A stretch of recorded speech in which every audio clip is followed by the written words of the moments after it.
Bismillahirrahmanirrahim.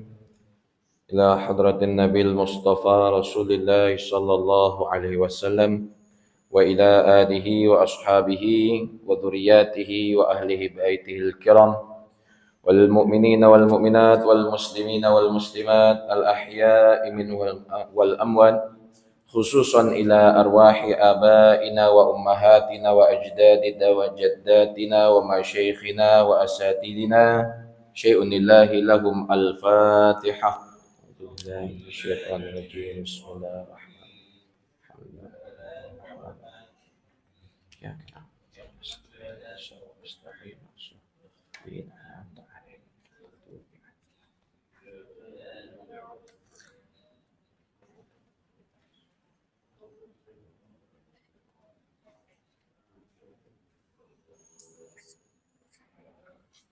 Assalamualaikum warahmatullahi wabarakatuh. Innal hamdalillah nahmaduhu wa nasta'inuhu wa nastaghfiruh wa na'udzu billahi min shururi anfusina wa min sayyiati a'malina. May yahdihillahu fala mudhillalah wa may yudlil fala hadiyalah. Asyhadu an la ilaha illallah wahdahu la syarika lah wa asyhadu anna Muhammadan abduhu wa rasuluhu la nabiyya ba'dah. Allahumma salli wa sallim wa barik ala sayyidina Muhammadin sayyidil anbiya'i wal mursalin wa ala alihi wa ashabihi wa man tabi'ahu bi ihsanin ila yaumiddin. Allahumma inna nas'aluka ilman nafi'a wa fahman jayyida wa rizqan halalan tayyiba wa amalan mutaqabbala. Rabbana zidna ilma warzuqna fahma. Allahumma faqihna fid din wa 'allimna ta'wil. Allahumma inna na'udzubika min ilmin la yanfa' wa min qalbin la yakhsha wa min nafsin la tashba' wa min amalin la yurfa wa min du'ain la yustajabu laha. Amin ya rabbal alamin. Amma ba'du. Nawaina at-ta'allum wa ta'lim wa tadhakkur wa tadhkir wa naf'a wal intifa' wal ifadah wal istifadah wal hatha ala tamassuk bi kitabillahi wa sunnati rasulillahi sallallahu alaihi wasallam wa du'a bil khair wa dalalah ilal huda ibtigha'a wajhillahi wa mardatihi wa qurbihi wa thawabihi.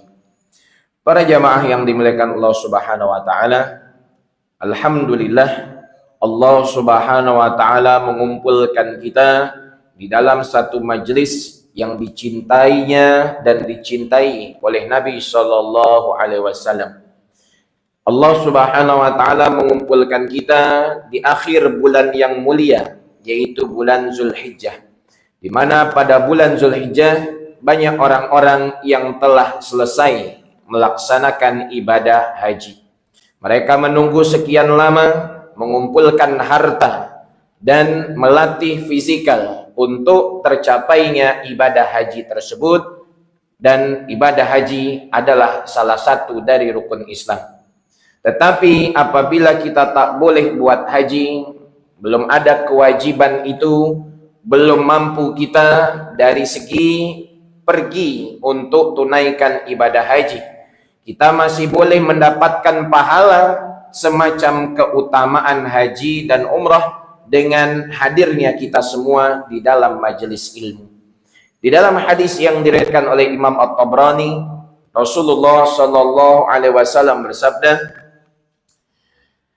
man ghada ilal masjidi la yuridu illa ayyata'allama khairan aw yu'allimahu. Sesiapa yang pergi ke masjid, yang ia inginkan hanyalah menuntut ilmu, belajar kebaikan ataupun mengajarkan kebaikan, kana lahu ka ajri hajjatin taman hajjatuhu, maka pahalanya semacam haji yang sempurna hajinya. Oleh karena itu, majelis ilmu adalah taman dari taman surga. Menuntut ilmu adalah berpahala semacam haji yang sempurna hajinya. Maka kalaulah orang tahu keutamaan besar yang ada di majelis ilmu, niscaya mereka akan merasa selesa. Mereka akan duduk lama-lama untuk menuntut ilmu agama. Oleh karenanya, waktu yang kita pergunakan ini dipertanggungjawabkan di hadapan Allah Ta'ala kelak pada hari kiamat. Kalau kita tak pakai dalam kebaikan, maka waktu itu akan terpakai dalam selain kebaikan. Mungkin itu perkara yang melalaikan, mungkin itu perkara yang makruh. Na'udzubillahi min dzalik. Banyak orang-orang yang terjebak waktunya di dalam perbuatan dosa, kemaksiatan, mendatangkan murka Allah Subhanahu wa taala. Maka para jamaah yang dimuliakan Allah, bersyukur kita dimampukan, diberikan taufik dan hidayah oleh Allah untuk di majelis ilmu ini duduk berlama-lama. Syukurnya kita adalah dengan menjadi orang-orang yang takwa. Takwa adalah mentaati, mengikuti seluruh perintah-perintah Allah dan menjauhi larangan-larangannya. Dan menuntut ilmu hukumnya adalah fardu ain. Berdasarkan hadis yang diriwayatkan oleh Imam Ibnu Majah, talabul ilmi faridatun ala kulli muslim. Para jamaah yang dimuliakan Allah Subhanahu wa taala, melanjutkan kuliah kita kitab hadis Al-Arba'in An-Nawawiyah yang ditulis oleh Al-Imam Muhyiddin Syaraf Ibn Yahya An-Nawawi atau Imam An-Nawawi Ad-Dimashqi Asy-Syafi'i, seorang ulama besar, pakar di dalam fiqh, dan begitu juga beliau pakar di dalam hadis. Kita masuk pada pembahasan hadis yang ke-10. Bismillahirrahmanirrahim. Qala al-musannifu al-Imam An-Nawawi rahimahullahu ta'ala wa nafa'ana bihi wa bi'ulumihi fid dharaini amin. Ila an qala al-hadithul ashir, hadis yang ke-10, menjelaskan tentang baik dan halal adalah syarat diterimanya doa dan ibadah.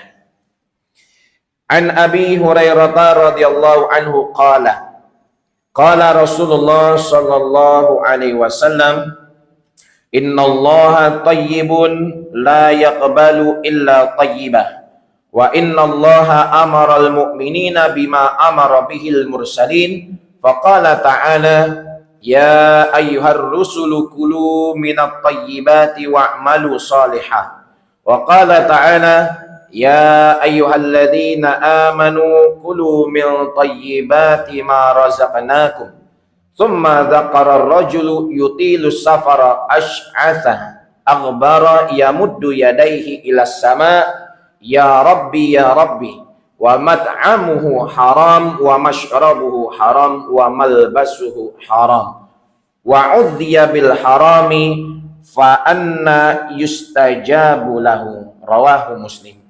Hadis yang ke-10 diriwayatkan oleh seorang sahabat yang mulia, sahabat yang sangat dekat kepada Nabi Shallallahu Alaihi Wasallam yang digelari sebagai Abu Hurairah. Abu Hurairah radhiyallahu taala anhu adalah termasuk sahabat yang sangat banyak meriwayatkan hadis dari Rasulullah Shallallahu Alaihi Wasallam. Para ulama pakar hadis menjelaskan sahabat Abu Hurairah termasuk bagian dari al-mukthiruna fi riwayatil hadis, orang-orang yang paling banyak meriwayatkan hadis Nabi Shallallahu Alaihi Wasallam. Di antara 124.000 sahabat Nabi, maka sahabat Abu Hurairah yang termasuk sangat banyak meriwayatkan hadis-hadis Nabi. Tetapi sahabat Abu Hurairah radhiyallahu anhu pernah berkata di dalam riwayat yang disahihkan oleh Imam Bukhari di dalam kitab Sahihul Bukhari. Kata sahabat Abu Hurairah, sesungguhnya ada sahabat yang paling banyak menulis hadis dari Nabi Shallallahu Alaihi Wasallam, yaitu sahabat Abdullah bin Amr bin As. Sahabat Abu Hurairah sangat banyak hafalan hadisnya, tetapi ada yang lebih banyak menulis hadis dari Nabi Shallallahu Alaihi Wasallam, yaitu sahabat Abdullah bin Amr. Di sini menjelaskan kepada kita bahwa terjaganya ilmu agama dengan kitabah ataupun tulisan. Ilmu agama bukan hanya sekedar dihafal saja. Ilmu agama bukan hanya sekedar didengar saja. Tetapi lebih daripada itu, ilmu agama kena dicatat, ilmu agama kena ditulis untuk menjaganya agar orang-orang di kemudian hari boleh mengambil manfaat dan kebaikan darinya. Oleh karenanya para jamaah yang dimuliakan oleh Allah Subhanahu wa taala, rukun daripada ilmu adalah 3. Yang pertama, muallim, orang yang mengajarkan ilmu. Yang kedua, muta'allim, orang yang belajar ilmu. Ada yang membagi ilmu, ada yang dibagi ilmu. Dan yang ketiga, rukun daripada ilmu adalah kitab. Maka kita berusaha untuk menyempurnakan itu dalam belajar agama sebagaimana yang telah dicontohkan para ulama salaf. Dan sahabat Abu Hurairah radhiyallahu taala anhu mengakui sendiri bahwa sahabat Abdullah bin Amr sangat banyak riwayat hadis yang ia tulis dibandingkan dirinya sendiri, sahabat Abu Hurairah radhiyallahu taala anhu. Hanya saja, kenapa yang banyak meriwayatkan hadis sahabat Abu Hurairah? Karena selepas wafatnya Nabi Shallallahu Alaihi Wasallam, sahabat Abu Hurairah duduk kat Mekah, duduk kat Madinah. Sedangkan sahabat Abdullah bin Amr buat hijrah pergi ke Damaskus, buat hijrah pergi ke beberapa negara lain, sampai akhirnya beliau wafat dan meninggal di negeri Mesir. Sehingga sedikit kita jumpai riwayat dari sahabat Abdullah bin Amr, dan sangat banyak kita jumpai riwayat dari sahabat Abu Hurairah radhiyallahu taala anhu. Para jamaah yang dimuliakan Allah Subhanahu wa taala, sahabat Abu Hurairah berkata bahwa Nabi Shallallahu alaihi wasallam bersabda, sesungguhnya Allah Subhanahu wa taala Maha baik dan tidak menerima kecuali yang baik. Sesungguhnya Allah taala telah memerintahkan orang-orang yang beriman seperti apa yang diperintahkan kepada para rasul. Allah Subhanahu wa taala berfirman di dalam surat Al-Mu'minun 51 yang bermaksud, wahai para rasul, makanlah segala yang baik dan beramal solehlah. Dan juga firman Allah Subhanahu wa taala yang bermaksud, wahai orang-orang yang beriman, makanlah apa-apa yang baik yang telah kami anugerahkan untuk kalian. Al-Baqarah 172. Kemudian Rasulullah Shallallahu Alaihi Wasallam menyebutkan seseorang yang menempuh perjalanan jauh, rambutnya tidak rapih dan wajahnya penuh dengan debu. Orang itu mengulurkan kedua tangannya ke langit sembari berkata, Ya Rabb, Ya Rabb. Sementara itu makanannya haram, minumannya haram, pakaiannya haram, dan diberi makanan yang haram. Jadi bagaimana mungkin doanya akan dikabulkan oleh Allah Subhanahu wa taala? Hadis ini mengajarkan kepada kita terkait baik dan halal adalah syarat diterimanya doa dan amal ibadah. Para jamaah yang dimuliakan Allah, Allah Subhanahu wa taala itu terbebas dari kekurangan dan aib. Allah Subhanahu wa taala adalah maha indah. Tak ada satu cacat ataupun kekurangan yang melekat kepada Allah Subhanahu wa taala. Muqaddasun anil afat wal uyub. Allah taala disucikan dari perkara-perkara buruk dan dari aib-aib. Sebab itu Allah Subhanahu wa taala hanya menerima sedikit. Allah Subhanahu wa taala hanya menerima perkara yang baik yang dilakukan oleh hambanya, baik dari perkataan ataupun perbuatan ataupun harta, maka yang diterima Allah hanya yang baik saja. Baik di sini adalah betul-betul murni, tidak ada kerusakan di dalam perkataan, perbuatan dan harta tersebut. Tidak ada hal-hal yang haram di dalam berkata-kata ataupun berbuat ataupun dari harta yang kita dapat. Allah Subhanahu wa taala berfirman di dalam surah Fatir ayat 10. Ilaihi yas'adul kalimut thayyib. Yang bermaksud kepada Allah Subhanahu wa taala lah naik perkataan yang baik-baik. Jadi tak ada perkataan yang terlebih baik melainkan mengucapkan la ilaha illallah. Oleh karenanya di dalam riwayat dijelaskan kalimat la ilaha illallah adalah kalimat yang paling utama. Bahkan sebaik-baiknya zikir. Afdalu dzikri fa'lam annahu la ilaha illallah. Wal amalu salihu yarfa'u. Dan dijelaskan juga pada surah Al-Fatir ayat 10 tadi, amal soleh akan dinaikkan. Amal soleh itu naik sampai kepada Allah Subhanahu wa taala, maknanya amal itu diterima dan Allah taala bagi pahala. Kalaulah amal soleh yang dibuat oleh seseorang, perkataan yang dikira ibadah seperti zikir, mengucapkan yang baik, itu adalah baik di sisi Allah Subhanahu wa taala. Tetapi orang itu makan dari hal yang tidak baik, makan makanan haram, makanan yang dilarang oleh Allah taala, cara mendapatkan makanan itu tak baik, maka amal soleh, perkataan yang soleh tak akan sampai kepada Allah Subhanahu wa taala. Maka kita yang ingin mendapatkan perjumpaan dengan Allah Subhanahu wa taala, hendaklah kita beramal soleh dan tidak menyekutukan Allah dengan sesuatu apapun. Dan seseorang akan diberikan taufik oleh Allah Subhanahu wa taala untuk buat amal soleh, untuk berkata-kata yang baik ketika apa yang masuk di dalam tubuhnya adalah perkara dari makanan ataupun minuman yang diridhoi oleh Allah Subhanahu wa taala. Wa nuqila an Ibnu Abbas radhiyallahu taala anhuma annahu qala man iktasaba malan haraman wa tasaddaqa bihi lam tuqbal minhu. Dinukilkan dari sahabat Ibnu Abbas radhiyallahu taala anhu, ia berkata, sesiapa yang mendapatkan harta tetapi harta itu adalah haram, sesiapa yang mendapatkan harta yang haram dan bersedekah, berderma dengan harta yang haram, maka sekali-kali derma itu tak akan diterima oleh Allah Subhanahu wa taala. Sahabat Abu Hurairah radhiyallahu taala anhu juga berkata di dalam hadis marfu, man kasaba malan haraman fatasaddaqa bihi lam yakun lahu fihi ajr.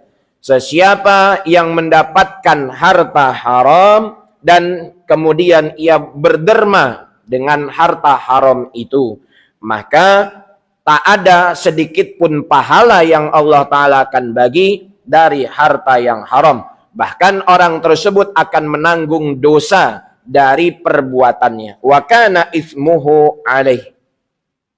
Para jamaah yang dimuliakan Allah Subhanahu wa taala, ibadah itu adalah kebaikan. Ibadah itu adalah pahala. Tetapi ketika seseorang buat ibadah tanpa ilmu, maka ibadah itu tak diterima oleh Allah Ta'ala.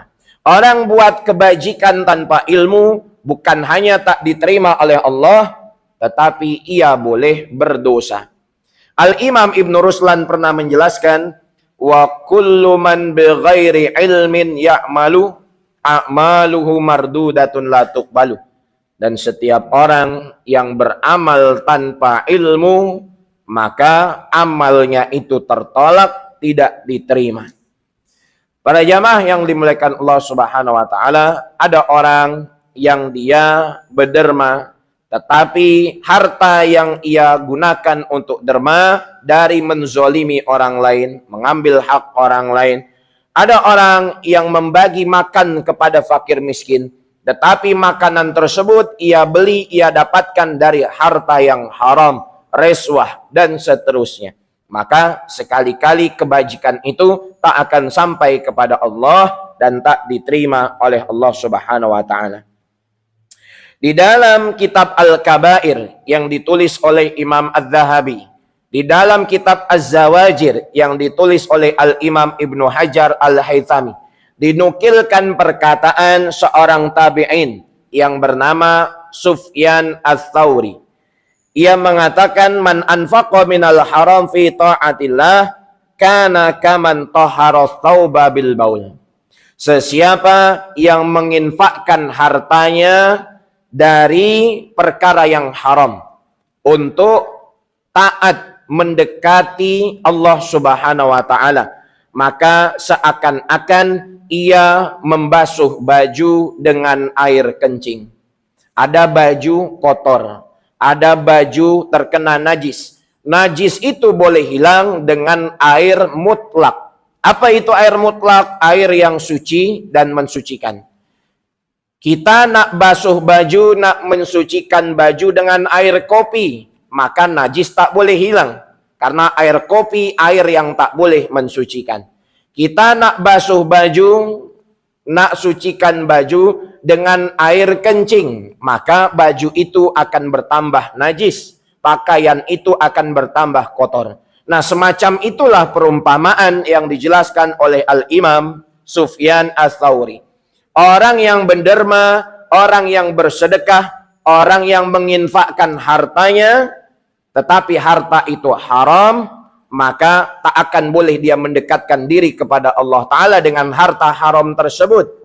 Dan boleh jadi itu akan menjadi dosa untuk dirinya.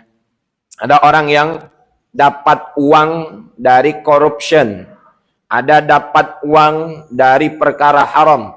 Uang itu dia pakai untuk haji, dia pakai untuk umrah. Sampai kepada Mekah, dia katakan labbaik Allahumma labbaik.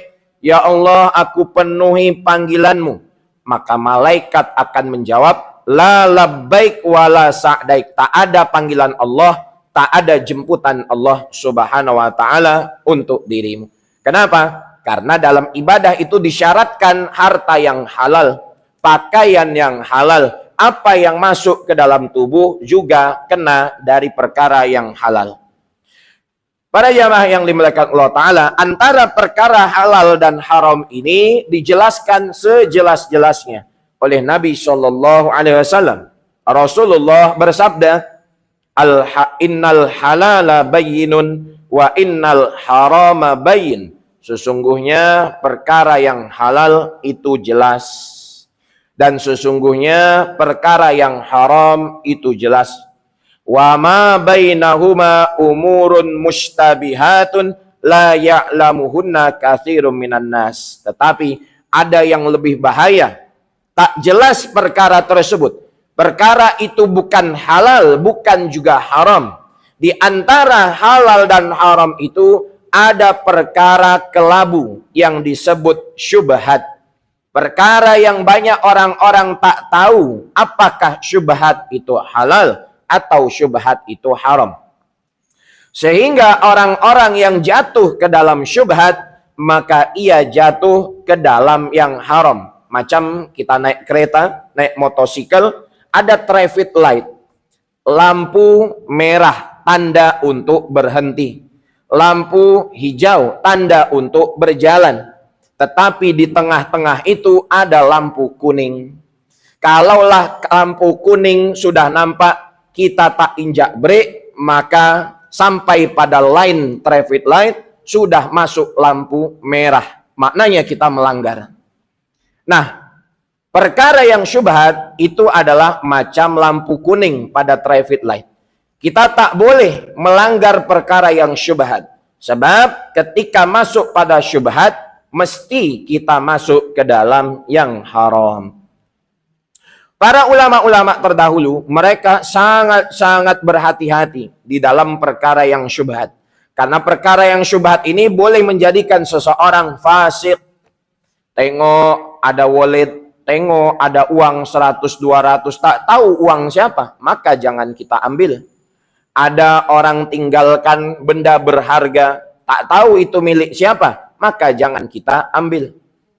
Ada orang yang bagi kita uang, bagi kita duit, tetapi duit tersebut tak tahu untuk apa, sebab apa orang itu bagi kepada kita, maka jangan kita ambil, karena itu adalah perkara yang syubhat.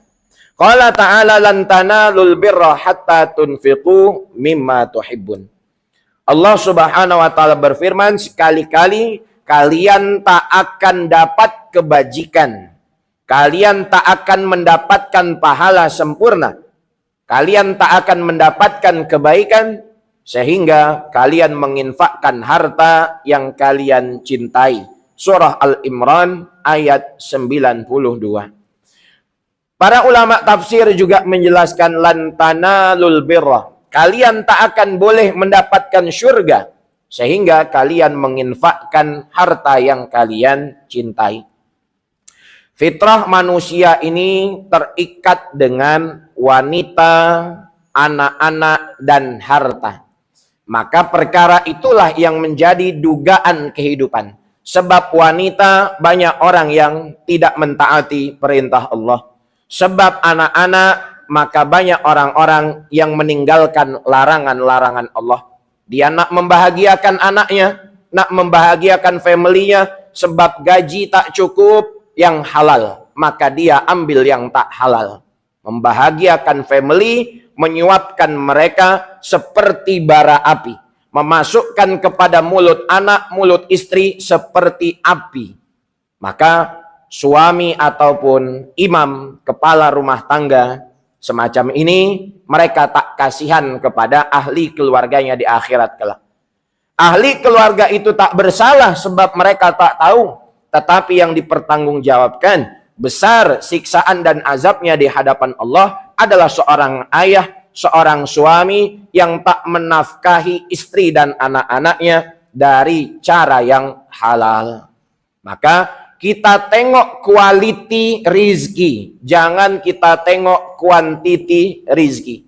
Kalaulah rizki itu sedikit, tetapi kualitinya halal dan baik, maka itu lebih baik dibandingkan kita tengok jumlah quantity rizki itu banyak, tetapi dia tak baik ataupun haram.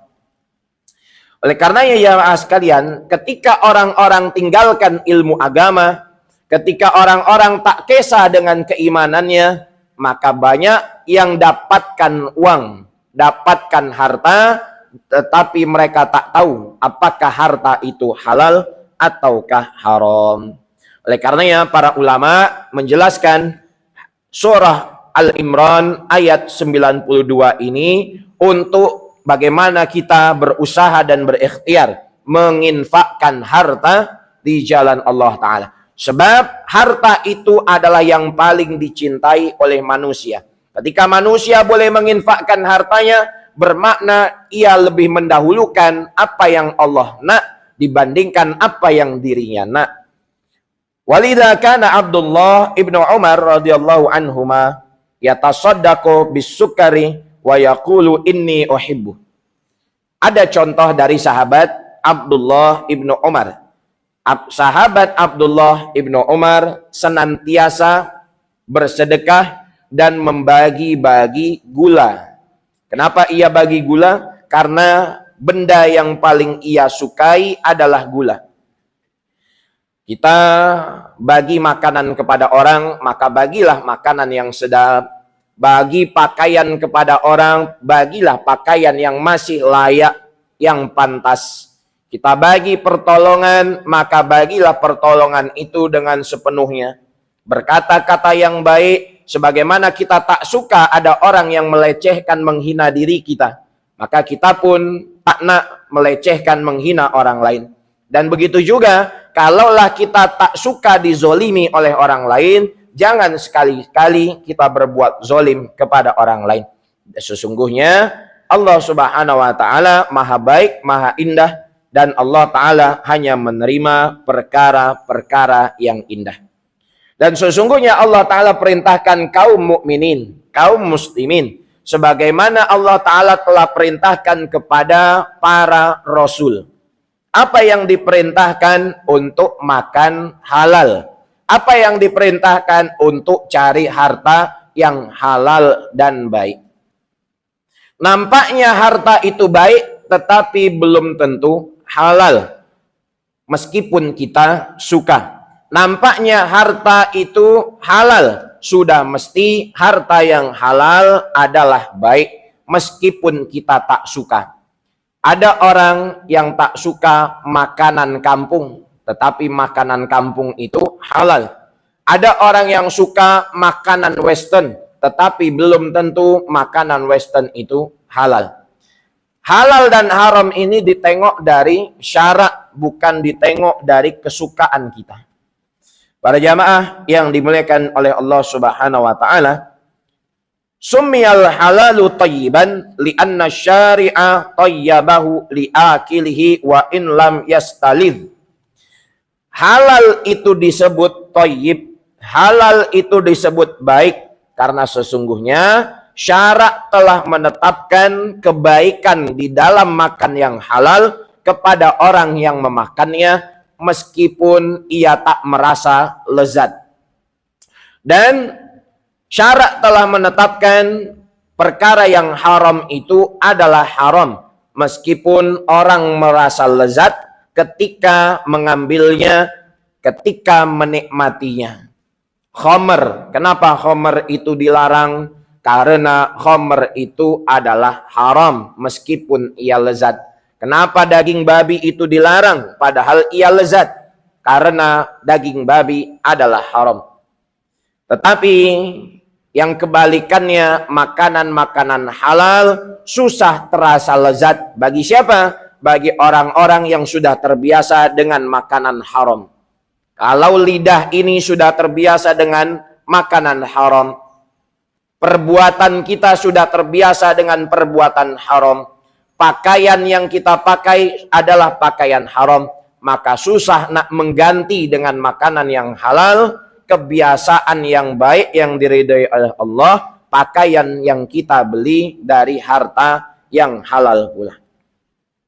Imam Asy-Syafi'i rahimahullah ta'ala menjelaskan, hal yang thayyib, hal yang baik itu mesti lezat bagi orang-orang yang beriman. Orang-orang yang beriman, mereka lebih memilih susah asalkan mendapatkan ridha Allah Subhanahu wa taala dibandingkan mereka kaya, selesa hidupnya tetapi tidak mendapatkan ridha Allah Subhanahu wa taala. Maka para jamaah yang dimuliakan oleh Allah, ada satu kisah dari sahabat Umar bin Abdul Aziz, seorang bukan sahabat Nabi, seorang khalifah, seorang pemimpin yang sangat adil. Pada suatu hari, di suatu malam, ia memakan kacang dan adas. Kemudian sebab makan kacang dan adas itu, sakit perutlah ia. Maka sebagian kaum mengatakan, ya Amirul Mukminin, wahai Amirul Mukminin, innallaha ta'ala yaqulu fi kitabih, kulu min thayyibati ma razaqnakum. Sesungguhnya Allah Ta'ala berfirman di dalam Al-Quran, surah Al-Baqarah 172, makanlah kalian dari perkara yang baik yang Allah Ta'ala telah bagi rizkinya kepada kalian. Kemudian sahabat Umar bin Abdul Aziz, Khalifah Umar bin Abdul Aziz berkata, celakalah, celakalah. Engkau memahami ayat Al-Quran bukan sebagaimana semestinya. Maksudnya adalah ketika seseorang itu makan kemudian ia sakit perut, bukan bermakna makan yang ia makan tak baik, tetapi makanan yang baik itu adalah difahami oleh syarak, cara mendapatkannya adalah baik. Meskipun makanan itu menyebabkan orang sakit pada beberapa keadaan. Ia makan sakit perut, ia makan naik darah tinggi, bukan bermakna makanan itu tak baik, tetapi makanan yang baik adalah makanan yang didapat dari cara yang baik meskipun rasanya tak baik.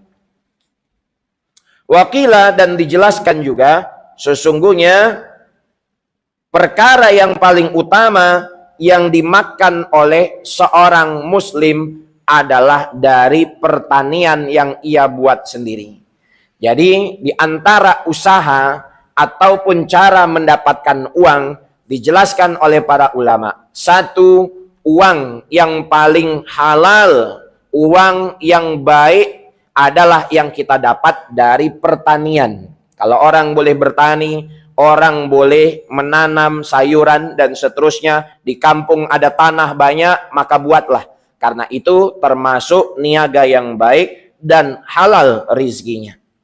Kemudian orang yang bertani, orang yang bercocok tanam, menanam sayuran, kenapa mereka termasuk mendapatkan harta yang terbaik?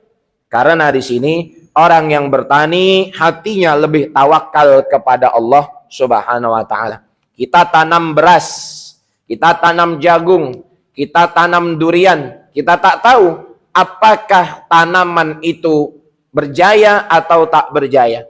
Apakah beras itu boleh kita jual nanti bagus kualitinya ataupun tak bagus. Sehingga orang yang bertani hatinya tawakal kepada Allah Subhanahu wa taala jauh lebih besar. Yang kedua, cara mendapatkan harta yang terbaik adalah dengan kita bekerja. Kerja di sini adalah dengan berniaga. Kenapa berniaga itu termasuk cara mendapatkan rizki yang terbaik? Lianna sahabah, karena para sahabat Nabi kanu yattajirun, mereka senantiasa berniaga. Nak niaga makanan, nak buka kedai restoran, nak niaga pakaian, nak niaga kereta, apapun niaga itu, maka berniagalah. Karena kebanyakan rizki Allah Ta'ala bagi melalui jalan perniagaan. Jadi orang yang niaga itu ketika mendapatkan rizki, maka bukan hanya rizkinya itu baik, bukan hanya rizkinya itu halal, tetapi dia boleh mendapatkan yang banyak. Sehingga kenapa seorang sahabat Nabi yang bernama Utsman bin Affan menjadi orang yang kaya raya? Sahabat Abdurrahman bin Auf menjadi orang yang sangat kaya karena mereka berniaga. Tetapi ingat, orang yang berniaga itu kena menjadi orang yang warok. Kita tengok banyak orang-orang yang nampaknya macam malaikat ketika buat ibadah. Sholat panjang-panjang, sholat duha ia jaga, tahajud pun tak tinggal, puasa Isnin, Kamis ia buat. Ada yang buat puasa Daud. Nampaknya ibadah itu macam benar. Nampaknya ibadahnya macam malaikat. Tetapi banyak orang yang mereka itu berjaya di dalam ibadah, tak berjaya di dalam muamalah. Ketika berniaga ia tak jujur. Ketika berniaga ia menipu orang-orang. Ketika berniaga ia berkhianat. Ketika dibagi kepercayaan ia berdusta dan seterusnya. Maka keimanan seseorang itu boleh kita tengok apabila ia berniaga, bermuamalah, menjalin hubungan sesama manusia sesuai perintah syarak.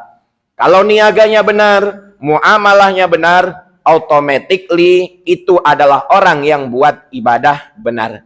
Karena sesungguhnya ibadah itu akan mencegah seseorang dari perbuatan keji dan munkar. Salat yang kita buat benar, maka muamalah kita pun akan benar. Para jamaah yang dimuliakan oleh Allah Subhanahu wa taala, maka senantiasalah kita memohon kepada Allah taala. Nabi sallallahu alaihi wasallam mengajarkan kepada kita, Allahumma inna nas'aluka ilman nafi'a. Ya Allah, kami meminta kepadamu ilmu yang bermanfaat. Ilmu yang bermanfaat itu macam mana? Ilmu yang mendatangkan rasa takut kita kepada Allah. Ilmu yang mendekatkan kita kepada Allah. Kalau ilmu agama itu buat diri kita semakin jauh dari Allah, maka ilmu tersebut tak mendatangkan ketakwaan. Kita minta kepada Allah ilman nafi'ah, ilmu yang bermanfaat. Wa rizqan halalan tayyiban mubarakan fih, dan rizki yang halal, thayyib, baik cara mendapatkannya, dan rizki yang diberkahi. Apa itu berkah? Ulama menjelaskan berkah itu adalah ziyadatul khairi wa dawamuh. Bertambahnya kebaikan dan kebaikan itu senantiasa terjaga. Kalau bahasa Jawa dipanggil kebaikan itu langgeng, tak hilang-hilang. Bukan berarti hari ini dapat kebaikan, besok hilang kebaikan itu, tak dikatakan sebagai berkah. Berkah adalah bertambahnya kebaikan dan langgeng kebaikan tersebut.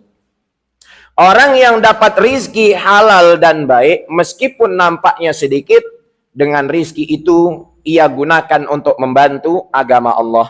Dengan rizki itu ia gunakan untuk berderma. Dengan rizki itu maka ia gunakan untuk membelikan makanan. Ia nafkahi istri dan anak-anaknya dengan rizki yang halalan thayyiban. Meskipun dikit. Meskipun rizki itu sedikit, kalau ada keberkahan di dalamnya, keberkatan ada di dalamnya, maka rizki tersebut mencukupi untuk satu ahli keluarga. Tak merasa kita kekurangan. Tetapi jamaah sekalian, ketika rizki itu tak ada keberkahan, uang harta yang kita punya tak ada keberkatan, maka meskipun nampaknya besar, nampaknya banyak, tak terasa cukup, karena hati kita itu sempit, hati kita ini tertutup dari cahaya Allah Subhanahu wa ta'ala. Oleh karenanya ya jamaah sekalian, disunatkan bagi kita untuk tak berlebih-lebihan di dalam perkara dunia. Kalau kita makan, maka jangan berlebih-lebihan. Kalau kita membeli sesuatu, maka belilah sesuatu itu sesuai hajat keperluan. Karena segala sesuatu yang mubah, meskipun itu adalah mubah, tapi kita pergunakan berlebih-lebihan, maka boleh jatuh kepada perkara yang haram. Ada orang punya kereta 10 di rumah, anaknya cuma 2 saja. Padahal kereta 10 1 bulan pun tak terpakai. Maka itu pun termasuk berlebih-lebihan di dalam dunia. Tengok biasanya orang perempuan nih kalau nak pergi kuliah, nak pergi kerja kawin itu lama. Kenapa lama? Karena ia bingung nak pilih tudung yang mana. Tengok almari tudung berpuluh-puluh, beratus-ratus. Tengok almari baju banyak macam kedai pakaian. Nah, itu berlebih-lebihan di dalam perkara dunia. Allah Subhanahu wa ta'ala sangat benci kepada orang-orang yang berlebih-lebihan. Dan boleh jadi ada tetangga, jiran, saudara mara sekitar kita yang sangat berhajat kepada bantuan kita. Di dalam rizki yang kita dapat, ada sebagian hak orang lain. Oleh karenanya dalam perkara dunia, kita kena tawakal kepada Allah Subhanahu wa ta'ala dan merasa cukup atas pemberian Allah Subhanahu wa ta'ala. Tetapi dalam perkara akhirat, kita mesti cemburu kepada orang-orang yang dermanya lebih baik dibandingkan kita. Sholatnya lebih baik dibandingkan kita. Tutur katanya lebih baik dibandingkan kita. Dalam perkara akhirat disunatkan bagi kita untuk cemburu kepada kebaikan akhirat orang lain.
Asyhadu anna Muhammad Rasulullah.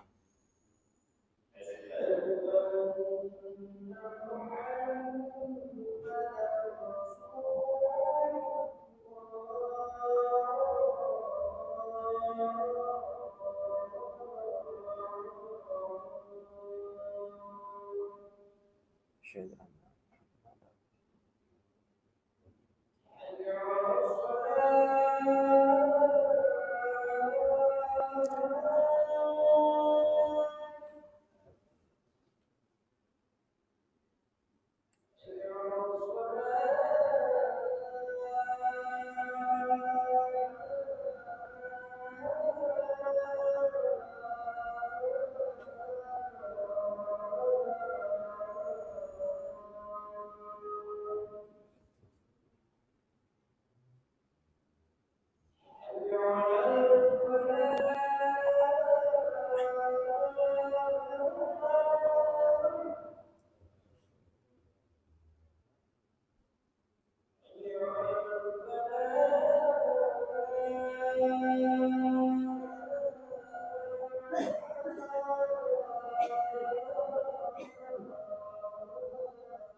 La ilaha illallah Muhammadur Rasulullah sallallahu alaihi wasallam.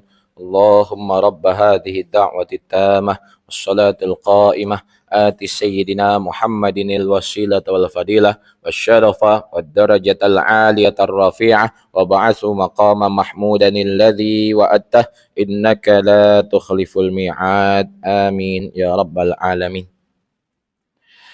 Para jamaah yang dimuliakan Allah Subhanahu wa taala, seorang ulama yang bernama Sulaiman Ad-Darani, ia berkata, aqlut thayyibat yurisur ridha anillahi ta'ala. Memakan perkara-perkara yang baik, memakan perkara yang halal, makan makanan halal dan baik dapat mewariskan ridha Allah Subhanahu wa taala. Oleh karenanya, baik di sini adalah syarat bagi semua amal ibadah kita. Kullu lahmin nabata min haramin fannaru aulabih. Segala sesuatu yang tumbuh di dalam badan dari makanan haram, maka ia akan dibasuh oleh api neraka. Segala sesuatu yang kita pakai, yang masuk ke dalam tubuh dari perkara yang haram, maka api neraka adalah lebih utama. Maksudnya orang tersebut akan dibasuh, dibersihkan di neraka, karena sebab ada benda-benda haram di dalam dirinya. Jamaah yang dimuliakan Allah, dinukilkan dari Wahab bin Munabbih, ia berkata bahwasannya Nabi Musa suatu ketika pernah melewati seorang lelaki yang sedang berdiri, dan lelaki itu berdoa bermunajat kepada Allah dengan waktu yang sangat lama.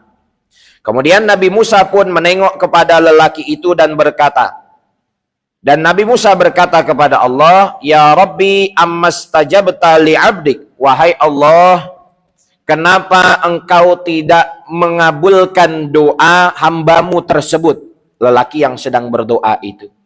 Maka Allah Ta'ala mewahyukan kepada Nabi Musa, wahai Musa, laubaka hatta talaffat nafsuhu wa rafa'at yadahu hatta tablugha ananas sama mastajabtu lahu. Wahai Musa, kalaulah lelaki yang berdoa tadi, ia berdoa sampai menangis sehingga terlepaslah nyawanya.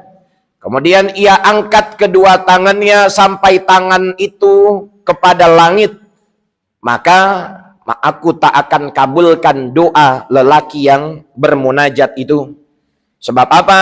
Sebab di dalam perutnya, di dalam tubuhnya ada makanan haram, di dalam rumahnya ada perkara yang haram, yang ia pakai adalah haram. Jadi jamaah sekalian, kalaulah doa itu lambat diijabah oleh Allah, bukan sebetulnya doa itu lambat diijabah oleh Allah, maka kita tengok apakah makanan yang kita makan itu betul-betul halal. Apakah di rumah kita semua benda-benda itu halal? Apakah pakaian yang kita pakai untuk berdoa kepada Allah pakaian yang halal? Maka Nabi SAW menjelaskan seseorang yang buat safar panjang, kemudian dia melakukan safar di tengah perjalanan, laki-laki itu berkata, "Ya Rabb, ya Rabb, ya Allah, kabulkanlah doaku. Kabulkanlah doaku." Ya, angkat tangannya kepada Allah, berdoa kepada Allah. Tetapi laki-laki yang sudah kesulitan di dalam safarnya itu, walaupun ia angkat tangannya memohon kepada Allah, sedangkan makanan yang ia makan haram, minum yang ia minum haram, pakaiannya haram, maka niscaya doanya tak akan sampai kepada Allah Subhanahu wa taala.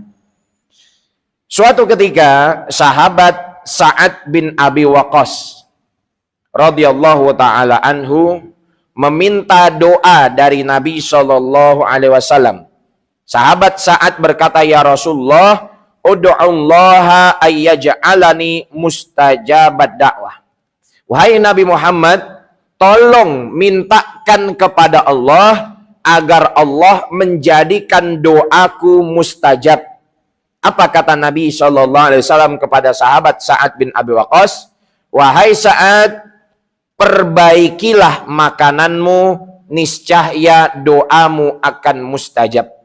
Kalau makanannya itu halal, maka doa itu tak mungkin tak dikabulkan oleh Allah Subhanahu wa taala. Bukan bermakna sahabat saat makan haram, bukan, tetapi Nabi ajarkan kepada kita syarat diterimanya doa adalah makanan halal. Syarat diterimanya ibadah adalah dari pakaian, makanan ataupun yang ada yang kita dapatkan halalan thayyiban. Bahkan Nabi SAW sampai bersumpah, "Demi zat yang nyawa Muhammad berada di tangannya, sesungguhnya apabila seorang hamba menelan makanan yang haram masuk ke dalam perutnya, maka niscaya ibadahnya tak akan diterima Allah selama 40 hari. Dan segala sesuatu yang tumbuh di dalam diri seseorang, baik tumbuh daging, bertambah berat badan, bertambah, maka tumbuh itu dari perkara yang haram. Niscaya api neraka lebih utama baginya." Maka inilah jamaah sekalian yang hari ini banyak ditinggalkan. Kenapa? Karena orang-orang sibuk mencari harta, tapi tak memperhatikan dari mana harta itu ia dapatkan.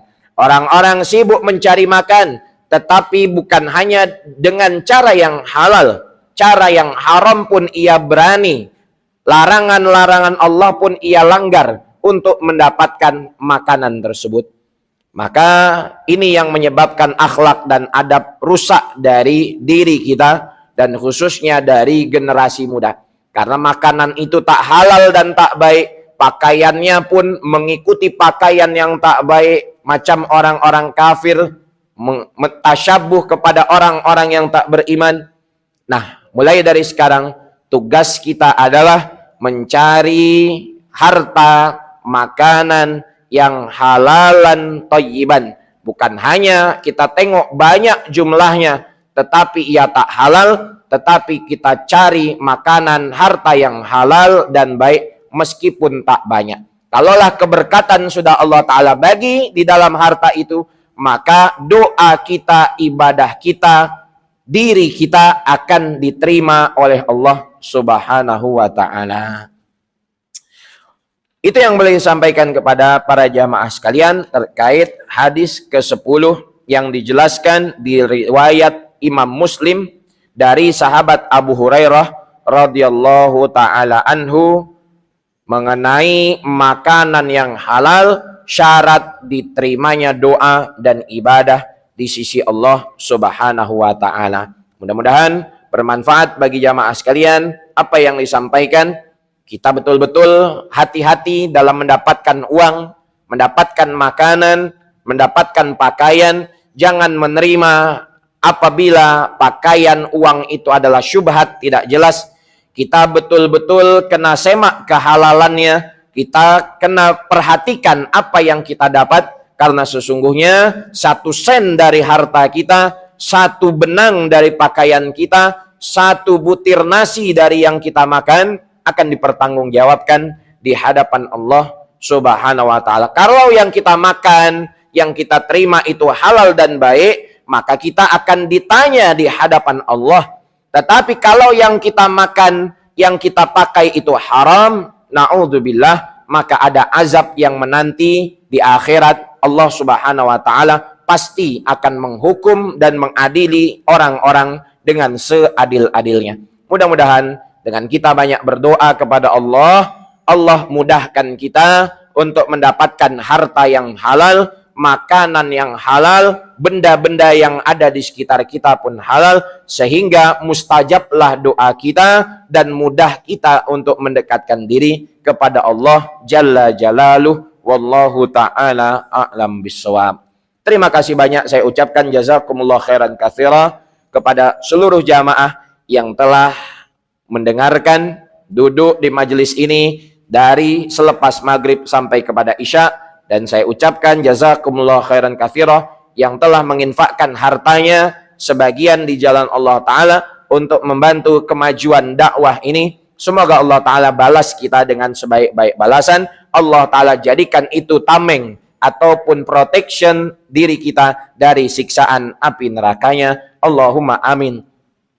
Yang benar hanya datang daripada Allah Subhanahu wa taala.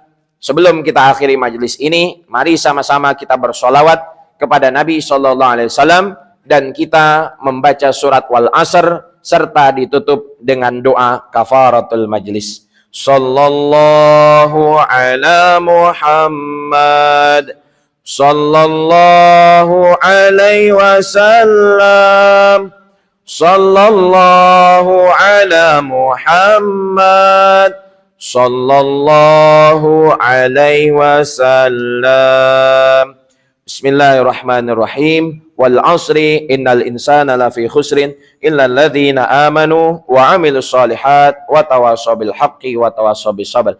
Subhanakallahumma bihamdika asyhadu an la ilaha illa anta astaghfiruka wa atubu ilaik. Wassalamualaikum warahmatullahi wabarakatuh.